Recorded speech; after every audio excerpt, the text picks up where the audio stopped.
거 잘 챙겨 두셨을까요? 그게 좀 준비가 잘 돼야 좀 절세 같은 거를 도와드릴 수 있을 것 같은데. 어떡하죠? 준비를 안 했는데 이러면 사업을 해야 될 것 같은데요? 아, 네, 회계사님 이제 드디어 세금 신고해야 되는 시즌이 왔어요. 네, 맞습니다. 되게 자주 뵙는 느낌인데요. 회계사님 요즘에 매출 1억 나오는 셀러분들이 꽤 많거든요. 네네네. 근데 이제 매출 1억 정도 나오는데 실제로 막 폐업한다, 파산한다 이런 얘기도 있는데 실제로 그런 경우도 있나요?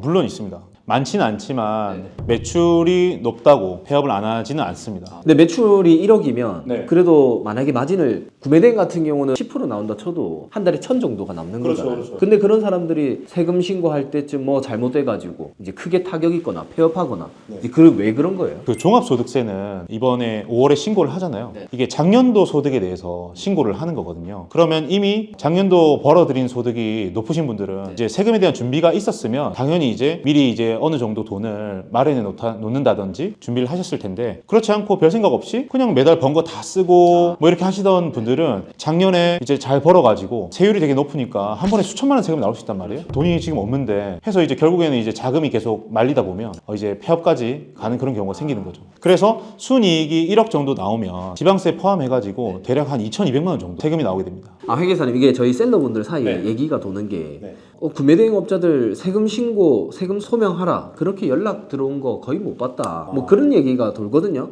일단 저희가 부가세를 신고하는 지역이 전국구다 보니까 뭐 역삼 세무서 또 뭐 강원도에서도 연락 오고 제주도에서 연락 오고 뭐 곳곳에서 연락이 오거든요. 왜냐면 관할 세무소에서 연락이 오기 때문에 이제 저희가 세무 대리인으로 수임을 하고 신고를 하기 때문에 저희 이제 회계사무소에 직접 연락이 오거든요. 매출 신고가 잘못된 것 같다. 왜냐면 국세청에서 지금 기록된 자료랑 이쪽 회계사무소에서 신고한 자료가 안 맞는 것 같다. 이렇게 연락이 많이 오세요. 그거에 대해서 연락이 오면 저희가 이제 그 소명 자료 저희 맞는 거 있잖아요. 그거를 실제로 이제 메일 첨부해서 담당 공무원분한테 메일 주소를 알려주시면 저희가 이제 상세하게 그 내용을 기록해서 전달드리겠다 하고 이게 이제 어떤 차이가 있는지에 대해서 소명을 직접 하고 있습니다. 금방 이제 여기 회계사님이 이제 셀러분들이랑 카톡했던 내용인데 땡땡 세무서 그리고 부가가치세 해명 자료 제출 안내.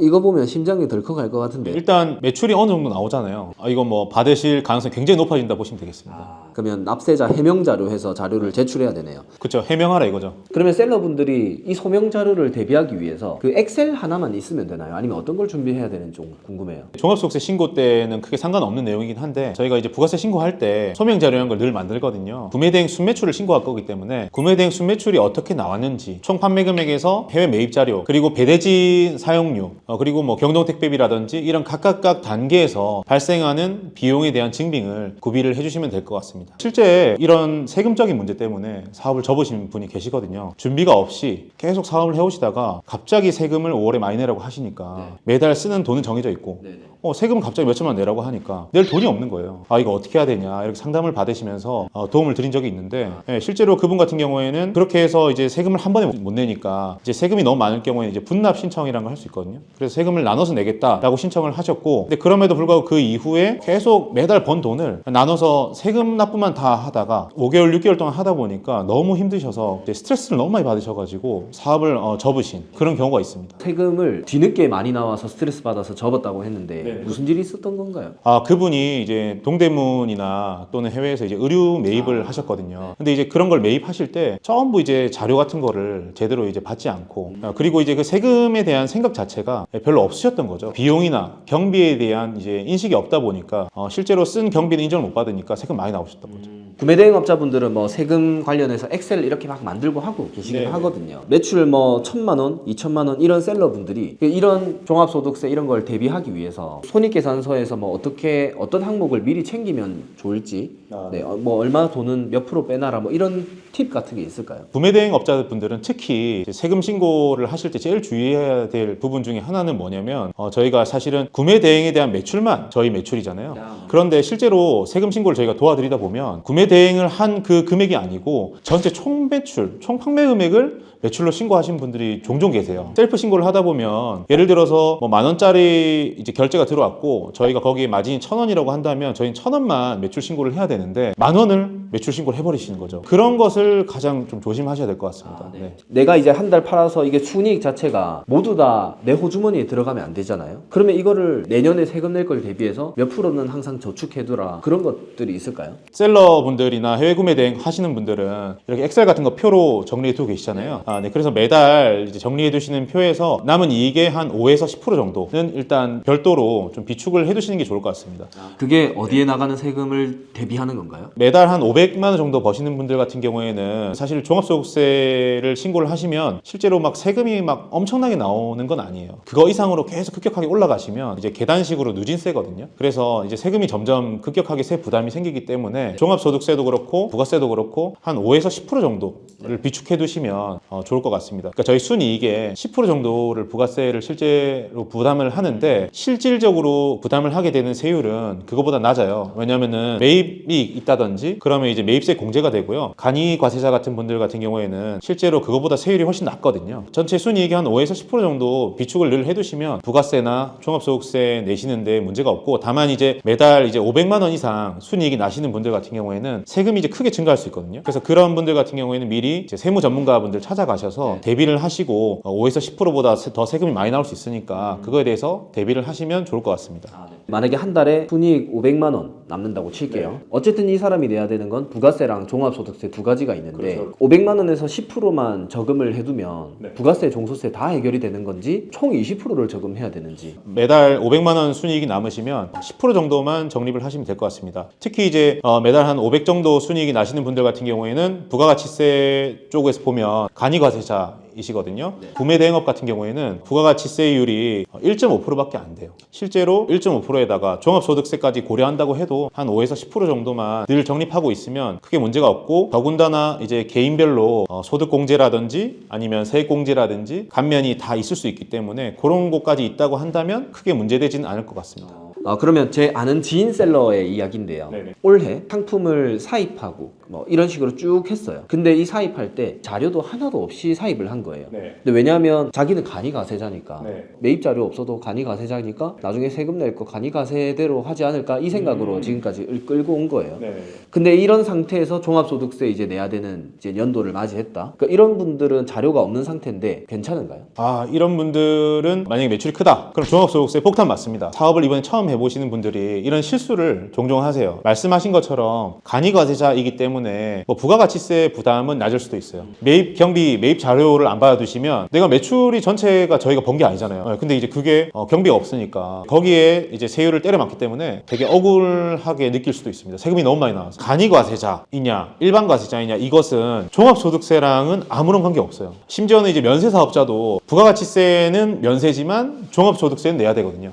그 셀럽은 얼른 빨리 하루빨리 세무 전문가를 찾아가시길 바랍니다. 그러면 어쨌든 모두 다 그 해 마감을 하고 종합소득세 신고를 해야 되는데 이런 이미 저질러졌으면 어떻게 해야 되나요? 이제 그런 분들 같은 경우에는 이제 신고 기간에 뭐 소득 공제라든지 아까 말씀드린 이제 세액 감면 공제가 있기 때문에 그런 걸 통해서라도 일단 감면을 적용받고 내년에 종합소득세 하기 전에 올해 이제 그런 것들을 미리미리 좀 잘 챙길 수 있어야 될 것 같습니다. 어쨌든 셀러분들이 자기 이익에 따라서 얼마나 적립해야 되는지도 얘기를 해주셨고 그 다음에 이제 5월달에 종합소득세 신고하는 거 이제 이것 관련해서 셀프 신고법은 저희가 뒤에 영상에다가 다룰 건데 근데 오늘은 현재 개인 상황에서 세금에 관해서 질문 같은 것들이 꽤 많이 올라와 있거든요. 그래서 그거 질문을 좀 이어서 해보자면 올해 2월에 처음 사업을 시작하셨대요. 이분은 그러니까 2024년 2월에 그러면 이분이 이번 다가오는 종합소득세 신고를 해야 되나요?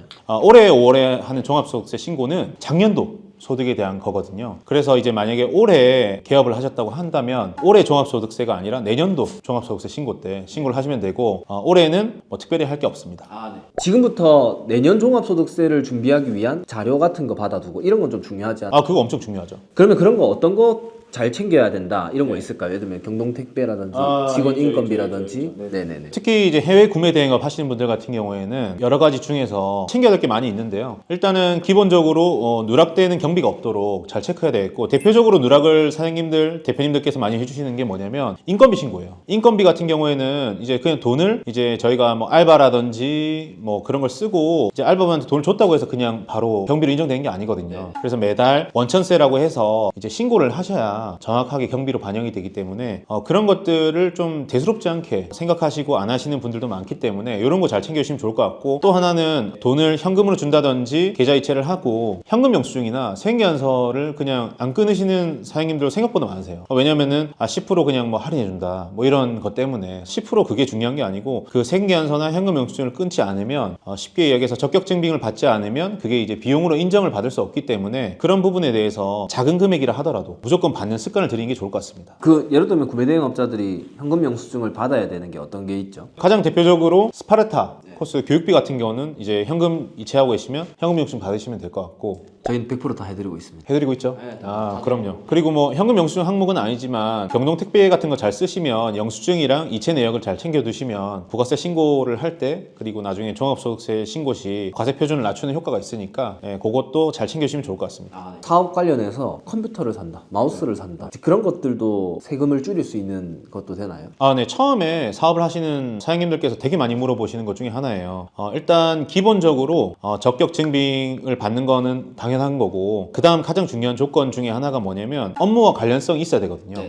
예를 들어서 업무를 하기 위해서 뭐 노트북을 사고 컴퓨터를 사고 마우스를 사는 거는 전부 이제 비용 처리도 되고 부가세 공제도 가능합니다. 그럼 어떻게 해야 되나요? 예를 들면 그냥 개인 카드 쓰면 되나요? 네. 개인 사업자분들 같은 경우에는 이제 개인 카드를 쓰시면 되는데, 특히 이제 사업용으로 쓰는 카드 같은 경우에는 홈택스에 들어가시면 사업자 카드 등록하는 게 있거든요. 그래서 등록을 해두시면 이제 결제 내역이 계속 자동으로 수집이 되기 때문에 그런 걸 반드시 해두시면 좋을 것 같습니다. 우리 셀러분들은 특히 뭐 점심 먹고 저녁 먹고 일하면서 다 그 밖에서 사 먹잖아요. 네. 그럼 그 카드 등록된 카드로 쓰면 그 다 모두 다 비용 처리가 되는 거네요. 그렇죠. 다만 이제 대표자분이 이제 1인으로 사업을 하시는 분들 같은 경우에는 개인 사업자들은 그 대표자 급여라든지 대표자 식대 이런 것들은 경비 처리가 원래 안 되거든요.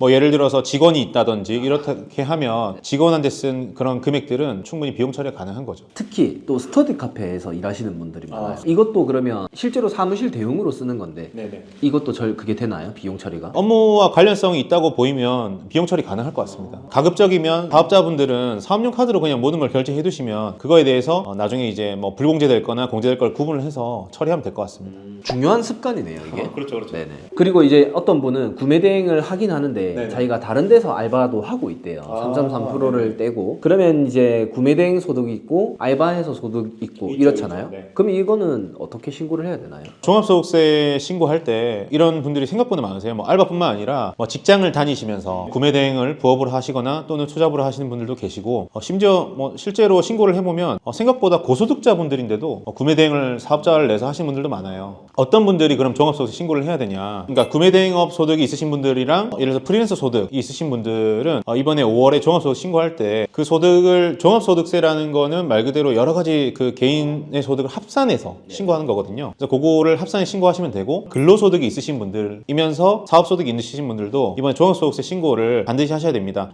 다만 이제 근로소득만 있으시고 연말정산 하신 분들은 연말정산으로 이제 마무리 되시기 때문에 별도로 신고하실 건 없습니다. 자, 그리고 이제 한 개 사업자의 업태가 구매 대행업, 그 다음에 뭐 서비스업 여러 가지 있다고 칠게요. 그러면 이 업태가 여러 가지 있는데 매출은 구매 대행 뭐 30%, 뭐 서비스업 매출 20%, 뭐 임대업 50% 이래 돼 있다 치면 따로따로 다 신고해야 되나요? 아닙니다. 종합소득세는 인별과세거든요. 대표자분이 한 분이면 그 대표자의 소득을 다 합쳐서 신고를 한다고 보시면 되겠습니다. 그러면 이것도 비슷한 질문인데 자기 명의로 사업자를 8개 운영하는 사람이면 신고는 어떻게 해야 되나요? 부가가치세 같은 경우에는 사업장별 과세여가지고 8개면 8개 각각 신고를 기본적으로 하셔야 되는데, 종합소득세 같은 경우에는 인별과세여서 그 8개를 하는 게 아니라 대표자가 8개가 모두 한 명의 대표라고 한다면 그 대표자를 한 명만 합산해서 신고를 하면 됩니다. 실제로 그 종합소득세 신고를 하러 이렇게 홈택스에 딱 들어가 보면 사업장별로 이렇게 돼 있는 게 아니라 사업장별 그 소득이 각각 얼마인지 이렇게 해서 합산돼서 딱 이렇게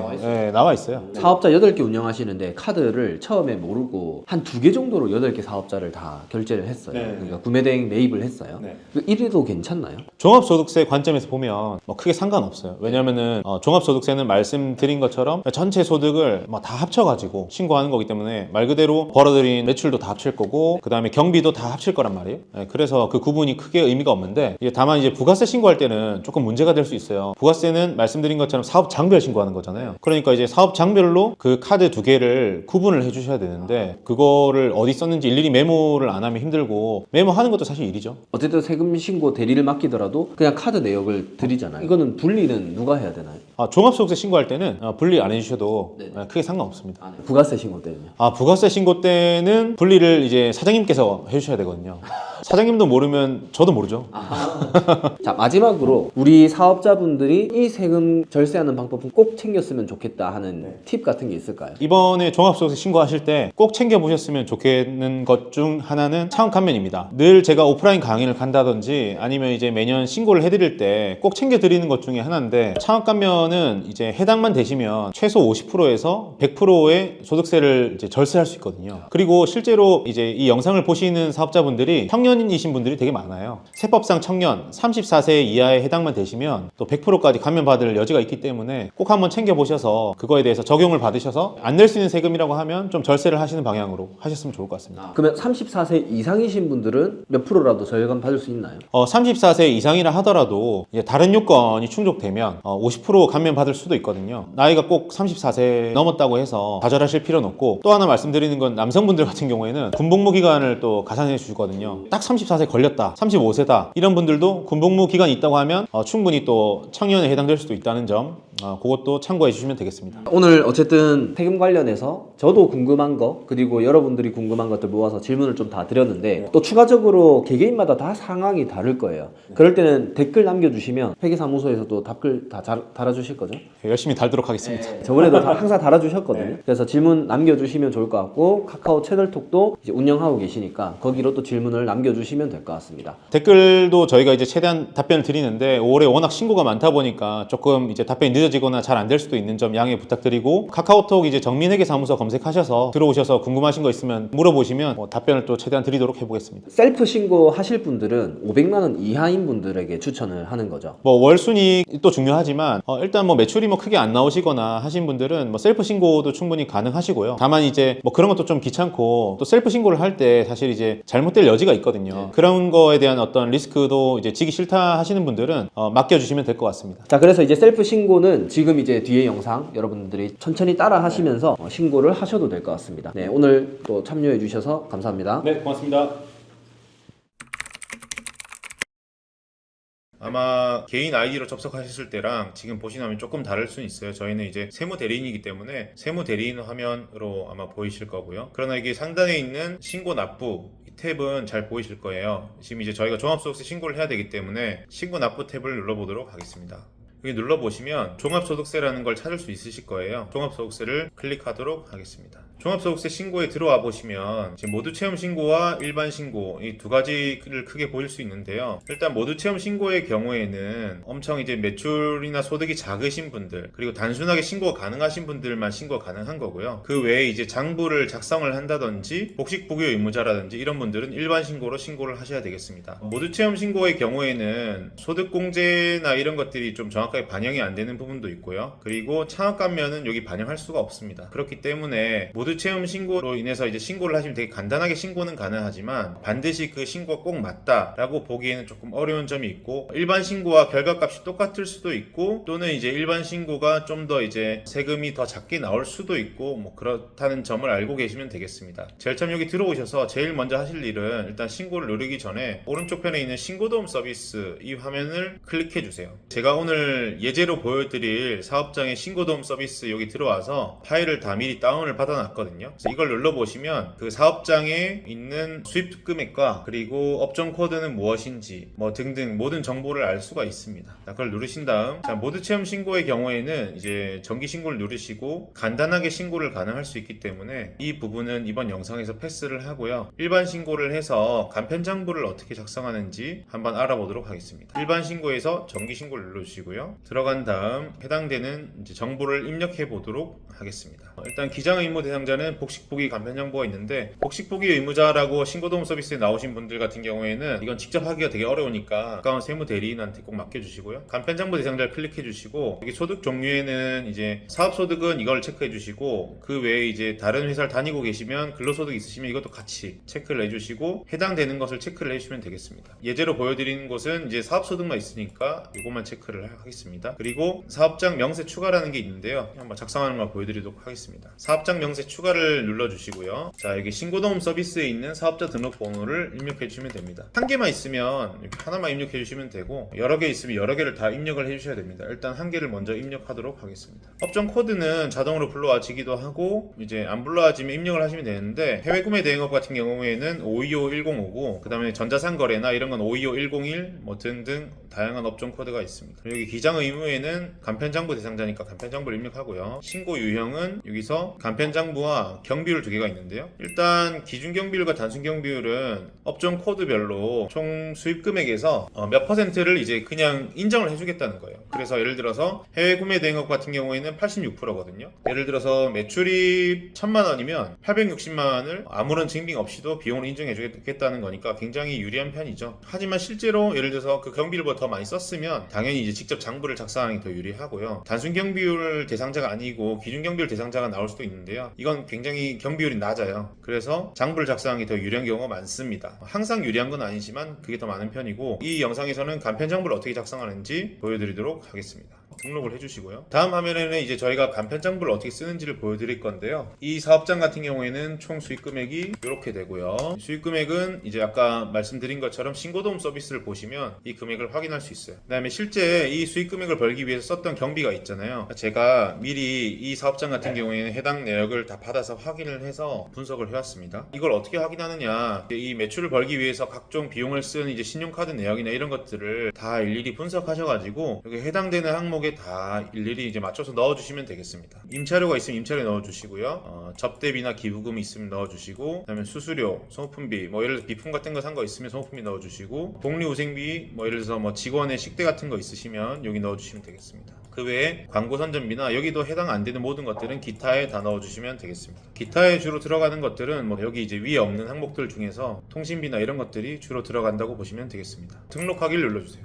자, 그런 다음 저장 후 다음으로 이동. 그러면 이제 총 수익금액과 소득금액이 입력이 되었습니다. 간편장부 소득금액 계산 내용인데요. 이 부분은 아마 수익금액에 제외하거나 가산할 내용 이런 것들이 있는데 해당되는 게 대부분 없습니다. 그렇기 때문에 일단 이건 패스하도록 하고요. 그런 다음에 원천징수세액이 있으면 불러오면 되는데요. 여기 눌러보시면 자동으로 있으면 뜹니다. 있으시면 조회된 걸 그대로 불러오시면 되겠습니다. 결손금인데요. 결손금 같은 경우도 해당되시면 기입을 하시면 되는데 이 사업장 같은 경우에도 없으니까 저장 후 다음으로 이동. 소급공제 환급 신청서도 앞에 해당 사항이 없으므로 저장 후 다음으로 이동. 그럼 이제 소득공제 명세서인데요. 소득공제 같은 경우에는 세금을 절세할 수 있는 큰 부분 중에 하나라서 반드시 잘 입력해 주시면 좋겠고 해당되는 사람이 있으면 1인당 150만원씩 소득이 공제가 됩니다. 예를 들어서 지금 본인은 당연히 이제 무조건 해당되니까 150만원 넣으면 이제 공제가 되고요. 만약에 부양가족이 다른 게 있다, 부모님이나 또는 뭐 배우자 또는 뭐 자녀 있으면 여기 추가 입력을 누르셔서 해당되는 분의 주민등록번호를 입력해 주시고, 그리고 관계, 소득자의 직계 존속, 비속, 배우자 뭐 등등이 있습니다. 추가 공제 항목이 있습니다. 여기 70세 이상이거나 부녀자 공제, 한부모 가족, 장애인이 있으니까 해당되시면 체크하셔서 등록하시면 되겠습니다. 다른 공제가 있으면 일반적으로 어느 정도는 다 불러와지거든요. 불러와진 금액이 있다고 한다면 맞는지 정도 봐주시고, 그 다음 기부금인데요. 해당 사항이 있으면 취소를 누르고 입력해주시고, 없으면 확인을 눌러주시면 되겠습니다. 다음 세액 감면 공제인데요. 대부분 없을 수도 있는데 있는 경우 어떻게 입력하는지 간단하게 보여드리도록 하겠습니다. 이 사업장에 대한 이제 감면 공제를 넣을 수 있어요. 여기 보시면은 중소기업에 대한 특별세액 감면, 이게 일반적으로 해당이 많이 되시는 부분이고, 창업 감면이라고 101번, 102번 여기 있죠. 창업 중소기업에 대한 감면,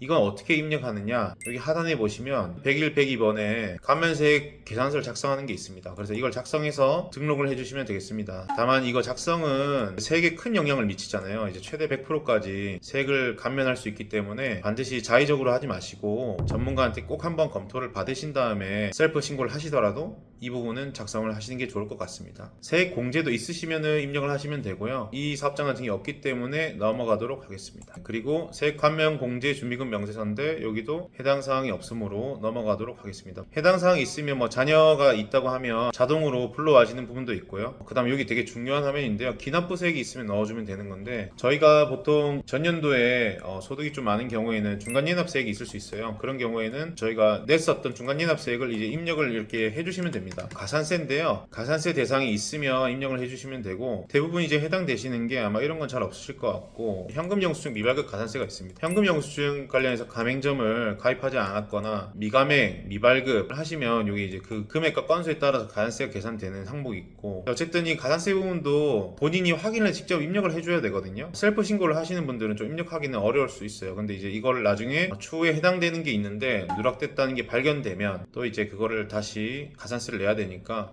주의하셔야겠습니다. 네, 그렇게 해서 이 종합소득세액이 총 계산이 되었습니다. 마지막으로 이제 이게 다 맞다고 보시면 이에 동의함 누르고 제출 화면으로 이동하시면 되겠습니다. 그래서 여기 동의함 누르고 신고서 제출을 하시면 신고가 마무리 되겠습니다. 여기 접수 내역 확인하기 누르고 확인하기 누르고 접수증 들어가셔서 조회하기를 누르시면 접수된 게 보이고요. 여기 납부가 있으면 납부서를 출력해서 여기 계좌가 있거든요. 가상계좌에 납부를 하시면 되겠습니다. 근데 중요한 거는 종합소득세의 또 10%가 지방세가 나와요. 그래서 지방세 신고 이동이 있거든요. 여기 지방세 신고까지 꼭 하시고 지방세도 신고 납부를 빠짐없이 꼭 해주셔야 된다는 거 잘 알고 계시면 좋겠습니다. 지금까지 같이 셀프 신고 영상을 한번 촬영해 보았는데요.